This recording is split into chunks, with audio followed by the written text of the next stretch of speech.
À Monaco, la justice fait l'objet de critiques récurrentes sur son manque d'indépendance. La réalité judiciaire d'un pays de 2 km² avec plus de 700 ans d'histoire, avec ses fragilités mais également ses forces, n'est pas toujours bien comprise de l'extérieur.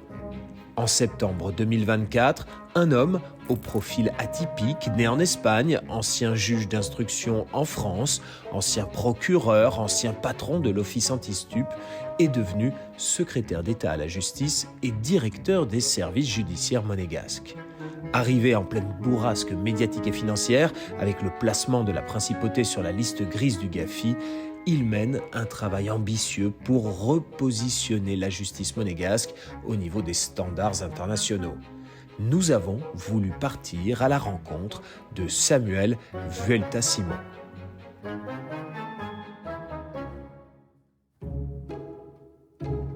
Monsieur le secrétaire d'État, c'est un plaisir de venir à votre rencontre. Il est partagé. Qui Je est vous en prie. secrétaire d'État à la justice et directeur des services judiciaires. Et président du Conseil d'État. Et ancien magistrat, je vois Absolument. votre mortier derrière vous, et ancien policier, je vois le képi, En même temps. et maintenant politique. Et maintenant politique. Le en même temps, c'est une phrase un peu galvaudée. Ça vous plaît bien ? Oui, c'est une mission qui est enthousiasmante, pas de tout repos. Le directeur de l'administration centrale que je suis en tant que secrétaire d'État à la justice, c'est celui qui donne les moyens à ces juridictions de fonctionner. Alors les moyens, c'est tout bêtement des moyens humains, budgétaires, immobiliers. C'est aussi des directions, alors pas des directives, il ne s'agit pas d'influencer dans une affaire particulière tel ou tel juge ou tel procureur. Donc ça, vous ne pouvez pas faire. Ça, je ne peux pas faire. S'il y a un dossier en particulier, vous ne pouvez pas donner votre avis. Je ne fais pas. Vous ne faites pas ou vous ne pouvez pas ? Alors les textes Ouais. qui régissent le fonctionnement de l'administration de justice permettent, comme c'était le cas en France, permettent au directeur des services judiciaires de donner une instruction particulière dans une affaire. Mais ce sera toujours une instruction positive, de poursuite. Voilà.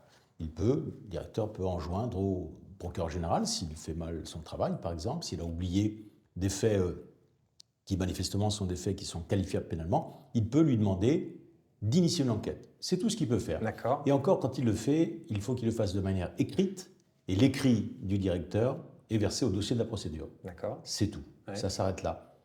A contrario, il ne peut pas donner d'instruction négative, de classer une affaire ou de ne plus enquêter, et il ne peut pas lui donner oralement, puisque, comme je le disais, il faut que ce soit écrit. Mais vous ne pouvez pas donner des instructions au procureur, par exemple, sur son réquisitoire ou sur... non. Absolument pas. Ou au juge, disant il faut faire un exemple de cette affaire. Au juge, pas du tout. C'est du blanchiment, il faut en faire un exemple. Ce qui Absolument. serait plutôt pratique dans le cas de Moneval et du GAFI. Certainement, mais Ouais. c'est pas la réalité. En tout cas, Donc vous ne le faites pas pour des affaires, on va dire individuelles, mais en revanche, vous pouvez par circulaire voilà. donner des instructions Exactement. en disant les cas de blanchiment doivent être punis avec une sévérité particulière, c'est ça ? Absolument, Ouais. absolument. C'est ce qui s'appelle une politique pénale. Mais si vous avez potentiellement le pouvoir, techniquement, le pouvoir de donner des instructions sur une affaire, pourquoi vous ne le faites pas ? Pourquoi avez-vous fait le choix de ne pas le faire ? Alors, je me calque en ça, peut-être influencé par un pays voisin, qui n'est Ouais. pas si loin de ça, puisqu'il s'agit de la France, et qui a connu le même système pendant des années, dans lequel le garde des Sceaux pouvait donner une instruction de ce type-là au parquet. Certains l'ont fait, d'autres ont décidé de ne pas le faire. Je suis dans cette situation-là. Et à la fin du processus, on a fait disparaître des textes cette possibilité pour le garde des Sceaux d'intervenir dans les affaires en France, dans les affaires individuelles. Donc je me calque un peu sur ce que j'ai connu en fait dans le fonctionnement de la Mais ça justice reste française. quelque part un choix politique de votre part. C'est un choix politique, mais c'est un choix politique qui est sourcé, je dirais, dans la pensée du souverain lui-même.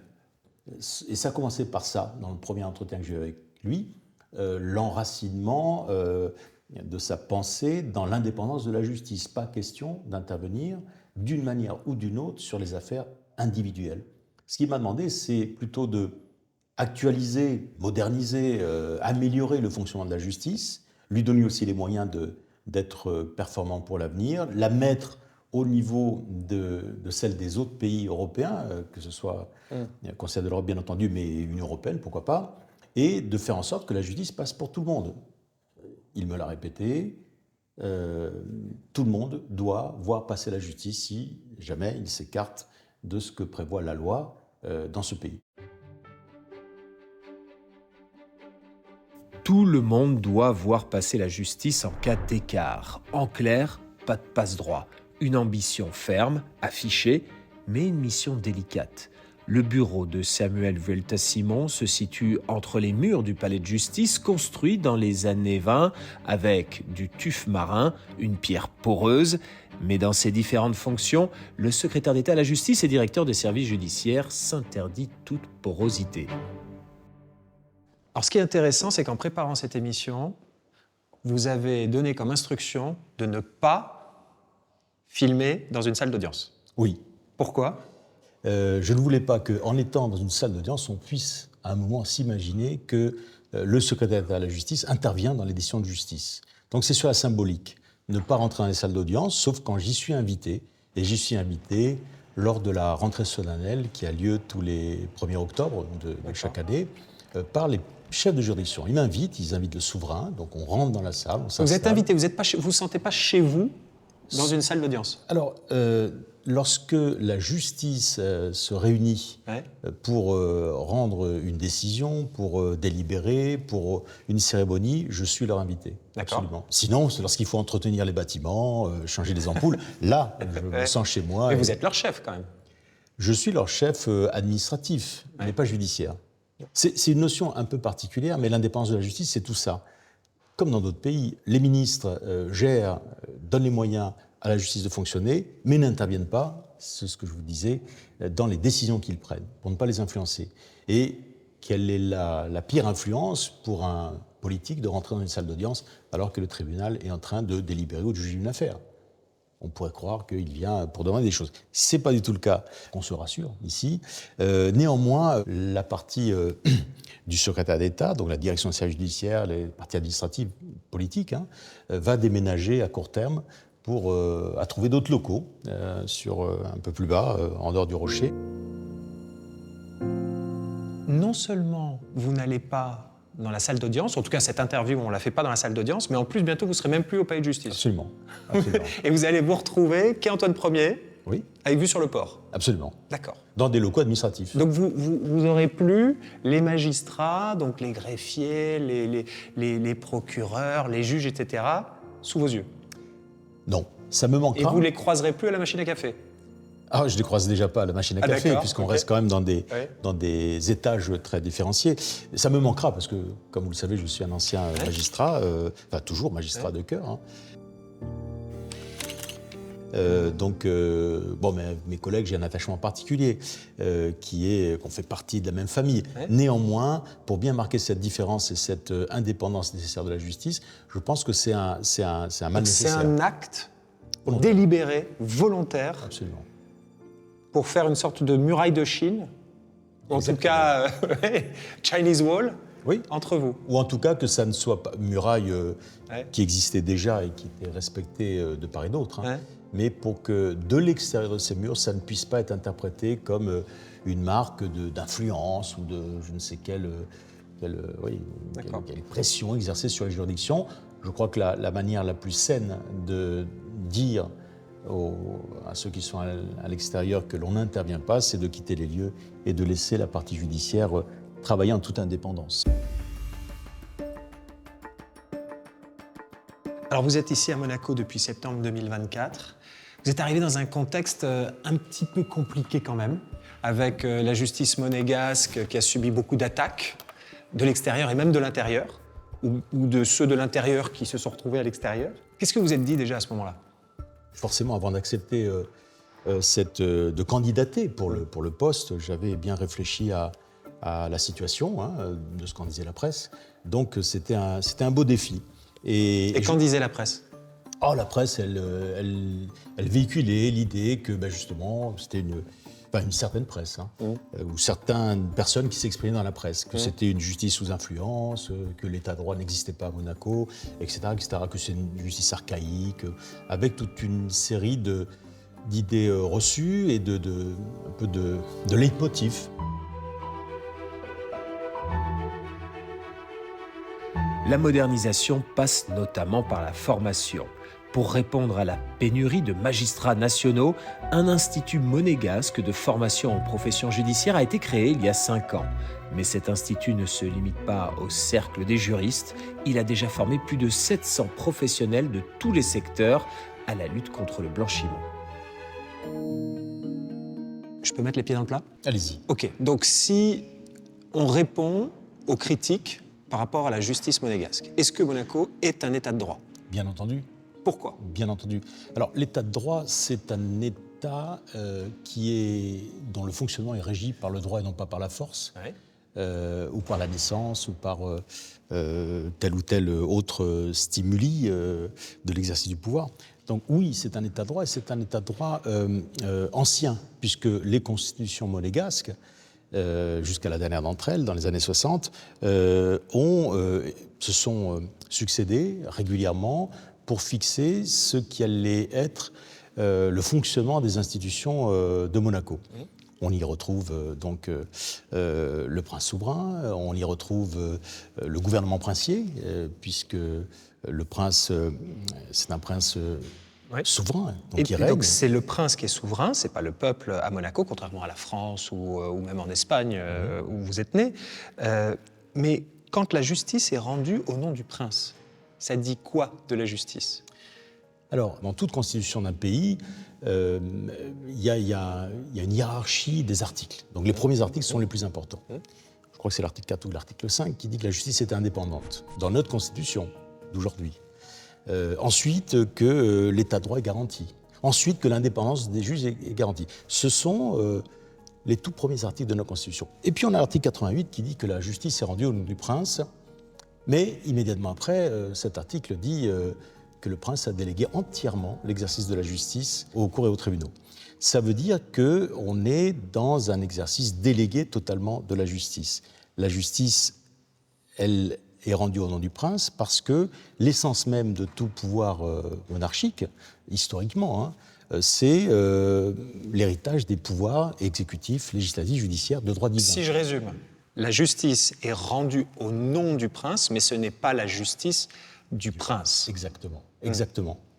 Il faut trouver un fondement dans les pouvoirs qui sont exercés dans un État. La monarchie a comme fondement le droit divin, ces 3 pouvoirs qui ont été remis historiquement dans le passé à un souverain. C'est le cas pour Monaco, c'est le cas pour d'autres pays, et c'est ce qui légitime le pouvoir. Si vous enlevez cette origine des 3 pouvoirs de droit divin, le pouvoir ne serait pas légitime dans les monarchies. Or, il l'est à Monaco et dans d'autres monarchies de par le monde. Ici, à Monaco, est-ce que la justice fonctionne bien ? Par exemple, les textes de loi, il y a moins...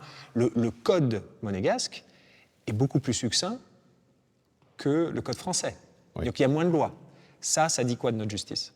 Alors, il ne faut pas oublier que Monaco, c'est une grande nation, mais un petit pays, 2 km² à peine, un petit peu plus, 39 000 habitants. Donc en droit, dans un état de droit, gérer 39 000 habitants, aussi divers soient-ils, et 2 km² à peu près, on a besoin de moins de textes, moins de production législative. Par exemple, il n'y a pas besoin de faire des grandes lois sur l'agriculture. On est d'accord. Il y a toute une série de choses que Monaco ne connaît pas, et il n'a pas été utile de légiférer. Donc, dans l'histoire monégasque, si on compare avec la France, l'Italie ou l'Espagne, toujours, où il y a une profusion de textes, à tel point qu'on n'y comprend plus rien au bout d'un moment, ou en tout cas il est très difficile de les appliquer, les uns contredisant les autres. Donc cette production législative n'a pas eu lieu à Monaco de par sa réalité. Donc c'est une bonne chose. C'est une bonne chose, c'est une bonne chose. C'est une chance à 2 niveaux.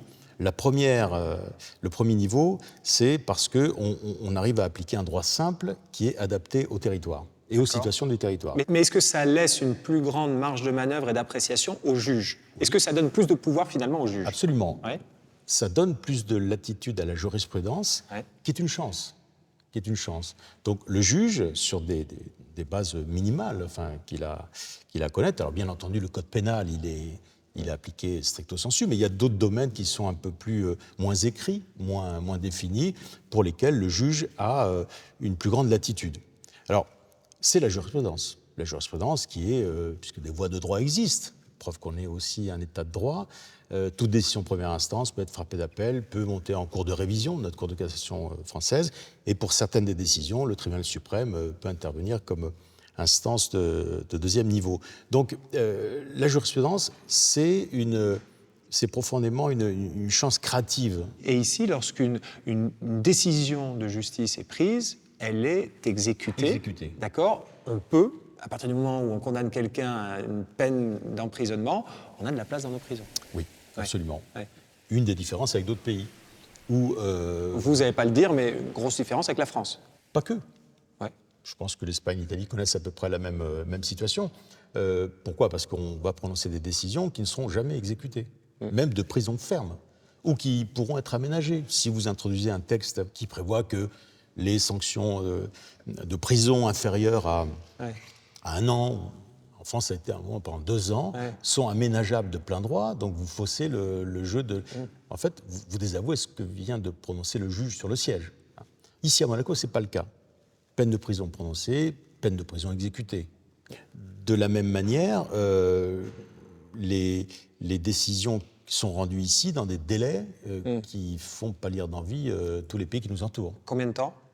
Écoutez, normalement, une fois que le tribunal de première instance a statué, s'il y a un appel qui est fait contre cette décision, dans les 2 mois après, environ, c'est devant la cour d'appel. Ouais. Et s'il fait un pourvoi... En France, c'est combien de temps ? 6 ans. Cour d'appel d'Aix, c'est 6 ans. Entre la décision de première instance... 2 mois à Monaco, 6 ans en France.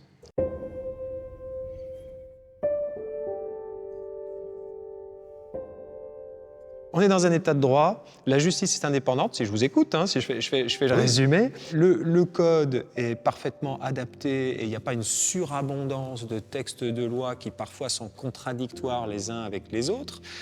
Les peines sont exécutées, ou en tout cas exécutables sans aucune difficulté. Les décisions sont motivées et les délais sont très courts.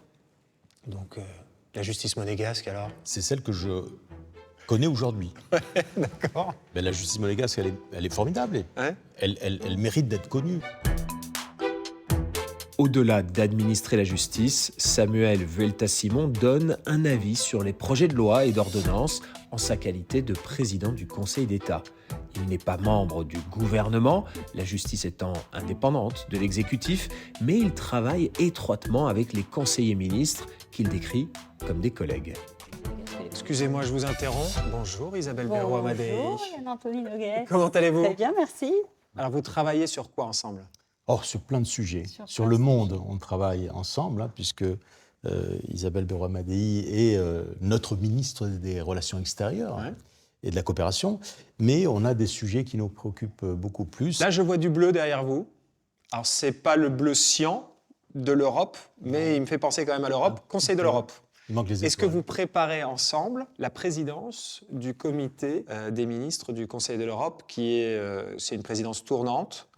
Après la Moldavie, c'est par ordre alphabétique. Après la Moldavie, ce sera Monaco, puis après le Monténégro. Donc ça va être Monaco de mai à novembre. D'accord ? Et donc vous préparez ça ensemble ? Et c'est la première fois de son histoire, depuis son adhésion au Conseil de l'Europe, que Monaco aura cette présidence. Donc un moment historique pour nous, très important, que l'on prépare depuis maintenant de nombreux mois. On y associe tous les départements du gouvernement, mais aussi, j'allais dire presque et surtout, la direction des services judiciaires. C'est ça, parce qu'en fait, le Conseil de l'Europe, c'est la justice, c'est les droits de l'homme. Donc c'est pour ça que vous êtes mis à contribution. Oui. Les thématiques correspondent au domaine d'action de la justice dans les pays. Donc c'est vous qui allez présider, par exemple, le comité des ministres de la justice ? Oui. D'accord.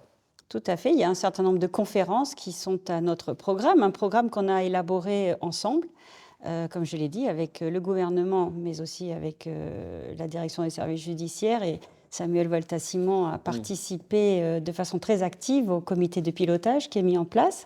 Donc des priorités, vous les avez rappelées, Yann-Anthony, la protection des personnes vulnérables, les droits fondamentaux. Donc là, la DSJ prend toute sa place, et aussi des priorités sur la lutte contre la criminalité organisée. Et c'est là où Samuel Vuelta-Simon présidera un certain nombre de conférences. Ce que Monaco a voulu, c'est choisir comme thème de cette conférence la lutte contre le blanchiment, comme par hasard. Pourquoi ? Parce que On pense d'abord qu'on aura dans cet échange à très haut niveau la possibilité d'apprendre beaucoup de nos autres partenaires, de voir les bonnes pratiques qui ont été conduites dans certains pays, qui sont passés par cette évaluation sur laquelle nous travaillons actuellement. Et puis, c'est aussi une occasion de montrer, d'être transparent, d'être ouvert, de montrer ce qu'on fait. C'est une façon pour vous, pour Monaco, de dire à l'ensemble de l'Europe, c'est un sujet important pour nous et on veut que ça avance. Oui. On veut que nous échangions tous le best practice, Oui. ce qui se fait de bien, ce qui se fait de pas bien, en fonction des pays, c'est ça? C'est ça l'idée? Absolument. Et je dirais, ça va plus loin, puisque c'est de manière collective. C'est la manière de dire à la communauté internationale, nous nous engageons sur ce sujet et il n'y aura pas de possibilité de retour en arrière. Donc, si Monaco s'engage à ce moment-là devant ses collègues ministres, représentants des États, pour dire voilà le travail qu'on fait, voilà là où on veut aller, et il n'y aura pas de retour en arrière, c'est un engagement politique fort qui, normalement, devrait nous déterminer encore plus à l'avenir à continuer dans cette voie-là. La lutte contre le blanchiment, c'est la grande priorité. Sous l'impulsion de Samuel Vuelta-Simon, le parquet général s'est notamment doté d'un pôle des affaires économiques et financières avec 2 magistrats supplémentaires détachés par la France. La principauté est déterminée à sortir de la liste grise du groupe d'action financière, une mésaventure GAFI qui a démarré en juin 2024. Est-ce que c'est une mésaventure, vraiment ? Je ne suis pas persuadé. Ah bon ? Non. Je veux dire pourquoi ? Parce qu'à la réflexion, une fois... Alors moi, je n'étais pas présent à Monaco. Je ne l'ai pas vu venir, ça, c'est le contre-pied. D'accord. Exactement. Ouais. Une fois assimilé tout ce que cela représente, une évaluation internationale sur le blanchiment, puisque c'est la question, mais on n'a pas que celle-là, on a d'autres évaluations régulières de l'ONU, du Conseil de l'Europe, dans toute une série de comités des parties qui suivent l'application des conventions. Et on répond régulièrement à Monaco, enfin, moi et mon équipe, sur comment on fait les choses à Monaco et quels sont les progrès qui restent à accomplir. Ça, c'est l'organe évaluateur qui nous le dit. D'accord. Le GAFI, c'est exactement le même exercice. Avant mon arrivée... Donc c'est le groupe d'action financière Le groupe d'action internationale. financière a évalué, comme il le fait périodiquement à Monaco, et s'est rendu compte qu'il y avait peut-être des marges de progrès pour être conforme et efficace en matière de lutte. En gros, il y a 10-12 ans, on était dans les clous. C'est ça. Mais la criminalité financière a tellement évolué. Absolument. Et le blanchiment est tellement plus sophistiqué aujourd'hui qu'on n'était plus dans les clous au niveau des textes. Absolument. Voilà. Donc il fallait remettre ça d'équerre. D'équerre. C'est d'équerre. C'est d'équerre puisque en décembre 2024, Moneval, notre organe évaluateur à l'origine de l'action de GAFI, a estimé que nous étions conformes, nous étions compliant sur les textes en matière de lutte contre le blanchiment, à l'instar des autres, ou au niveau des autres pays du GAFI. Donc c'est très bien, c'est un bon point. Il restait la mise en œuvre. Approuver la mise en œuvre, l'efficacité de ce qui avait été mis en place. Alors, énormément de choses ont été mises en place avant, des textes, un train de loi, 4 grandes lois Moneval, c'est ainsi qu'on les appelait, et ensuite des constructions, un service de gestion des avoirs criminels, la création de l'IMFPJ, l'Institut de monégasque de formation des professions judiciaires, résulte aussi de cette demande de formation que nous avait transmis Moneval. Donc c'est dans ce sens que vous dites que c'est une bonne chose. Ça permet de se remettre à jour. Absolument, c'est une chance. Allez, je vais aller plus loin, c'est une chance pour les pays. Là, vous faites du spin, vous tournez la situation à votre avantage ou c'est sincère? C'est sincère, j'en suis convaincu, mais je ne suis pas le seul à être convaincu. Mes collègues du gouvernement, on a pu donc se mettre en conformité et on est aujourd'hui en train de prouver que ce qu'on a mis en place porte ses fruits. Alors, mais là, est-ce que ce n'est pas un appel à faire de la stat? Pas du tout. Non. Vous savez pourquoi? Parce que la justice, ici, elle est indépendante. Et ce n'est pas ni moi, ni n'importe quelle action du gouvernement qui va forcer un juge à condamner lorsqu'il ne le doit pas condamner ou à condamner de manière supérieure. Ça, c'est un fait. Mais s'il n'y a pas de chiffres à montrer aux évaluateurs du GAFI, Monaco ne va pas revenir sur la liste blanche, entre guillemets. Absolument, mais l'important, c'est quand même d'aller au bout des choses, de faire le maximum de ce qu'on peut faire avec notre système de droit continental et notre justice qui fonctionne de manière totalement indépendante. Mais vous évoquiez tout à l'heure des circulaires générales. vos circulaires n'appellent-elles pas précisément vos magistrats et à vos juges à dire attention, on a besoin de résultats, soyez durs surtout sur les dossiers, sur les affaires de blanchiment? Alors dans les circulaires, c'est pas exactement comme ça que je m'adresse à eux. Alors déjà, je m'adresse au procureur général et à lui seul. Ces circulaires sont... les juges en ont connaissance, mais à titre d'information, c'est pas une instruction. Moi, j'ai pas d'ordre à donner à un juge.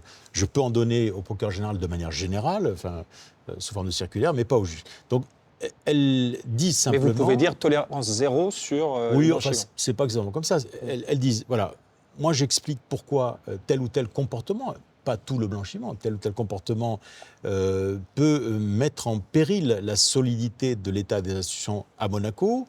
Et je vais lui demander de regarder avec vigilance les cas qui se présentent à lui, qui correspondent à certains critères. Et d'y appliquer, bien entendu, des sanctions qui sont en rapport avec le profil des dossiers qui lui sont soumis. Le blanchiment de fonds d'une transaction commerciale, c'est grave. Le blanchiment d'un argent qui provient d'un phénomène corruptif, c'est encore plus grave. Donc, par exemple, dans ces deux-là, moi, je vais quand vous demander... expliquez ça aux évaluateurs, vous marquez des points? Écoutez, je ne sais pas. On essaie de leur parler en toute transparence, comme je le fais actuellement. J'espère arriver à les convaincre. Sortir d'une liste grise, c'est un long chemin. Ce n'est pas automatique. Il faut apporter beaucoup d'informations qui, en fait, permettent à nos évaluateurs de penser, voilà, Monaco, ils sont sur un parcours qui est très positif et de toute façon, ils ne pourront pas revenir en arrière. Donc si je vous écoute, cette liste grise, en soi, c'est pas forcément, c'est désagréable. Oui. Mais ce n'est pas une mauvaise nouvelle dans la mesure où ça a permis de remettre notre législation au goût du jour. Et quand on écoute les acteurs de la place financière, a priori, les actifs placés ici à Monaco continuent de croître malgré la liste grise. On est à plus 10% par an. Donc bon. La preuve de la bonne volonté des institutions qui, malgré cette réalité économique, financière, n'économisent pas leurs efforts pour arriver au niveau qui est attendu. Je pense que c'est nécessaire pour assurer la tranquillité sur cet aspect-là de la principauté pour les 10 prochaines années au moins.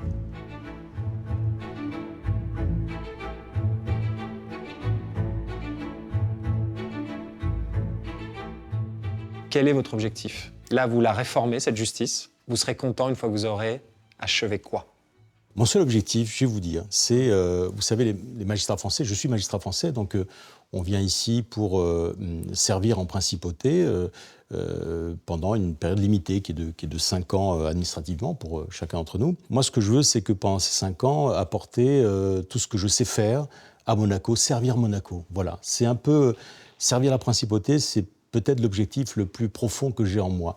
Et j'espère que quand je quitterai la principauté, eh bien, je pourrai sortir à la frontière en disant j'ai apporté ma pierre à l'édifice, un édifice qui mérite d'être consolidé, d'être amélioré, d'être modernisé. Voilà un peu l'objectif.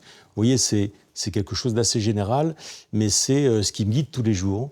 J'ai la chance aussi de travailler avec une équipe qui m'entoure dans la partie secrétaire d'État, à la DSJ, de gens formidables qui se donnent au quotidien, je le vois, je le constate, avec leurs compétences, leur savoir-faire, pour que cette justice monégasque soit portée au plus haut niveau, répondre à tous les défis internationaux. Donc, apporter ma pierre à l'édifice, c'est un peu réducteur, mais c'est ce que je ressens profondément, en sachant que derrière cette pierre, il y a tout ce que je viens de vous dire sur l'envie, l'énergie déployée, l'imagination pour contribuer à ce que la justice monégasque puisse être fière de ce qu'elle est.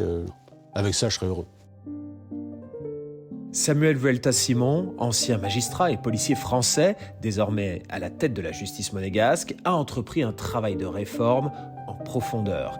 Il veut changer la culture judiciaire monégasque.